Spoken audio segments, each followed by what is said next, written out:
নমস্কার দর্শক, আপনারা দেখছেন জায়গা ও হেডলাইন। আমরা যেটা কালকে দেখতে পেরেছিলাম গতকাল রাতে, যে এই ঝর্ণা বস্তিতে ভয়াবহ অগ্নিকাণ্ডের ঘটনা ঘটেছিল, ঠিক কিন্তু এই বাড়ির এই আশেপাশে বাড়িগুলোর মধ্যেই হয়েছে। এই বাড়িটাতেও পুরো ভিতরে ছারখার হয়ে গেছে। আমরা জায়গা ও হেডলাইনের মাধ্যমে আপনাদের সাথে একবার এটা তুলে ধরবো। দিকে সব কিছু নষ্ট হয়ে গেছে, একদম পুড়ে ছাই হয়ে গেছে সবকিছু।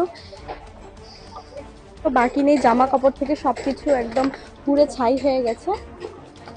একবার আমরা এদিকেও দেখিয়ে দেবো, সবকিছুই বিছানা যত কিছু সামান ছিল সবকিছু জ্বলে পুড়ে একদম ছাই হয়ে গিয়েছে, কিচ্ছু বাঁচেনি, একদম পুরো ঘর জ্বলে শেষ। এই যে বিছানার অবস্থা, আর নিচে কিন্তু ঠিক রান্নাঘর, নিচে রান্নাঘর আর এক সাইডে বাথরুম, সবকিছুই কিন্তু পুড়ে শেষ হয়ে গেছে। আর কিভাবে যে আগুন লাগছে আমি সেটা আমি ব্ল্যাঙ্কেট ঢাকা নিয়েছিলাম, ব্ল্যাঙ্কেট খুলে দেখি পুরো ঘরে আগুন ছিল।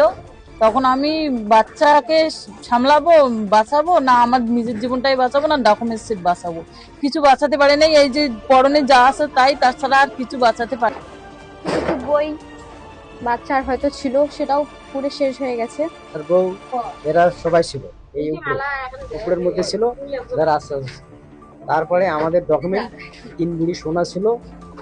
তারপরে আমার ডকুমেন্ট 80,000 টাকা, 1,20,000 ছিল আমার স্বামী স্ত্রী, 1,20,000 টাকা ছিল।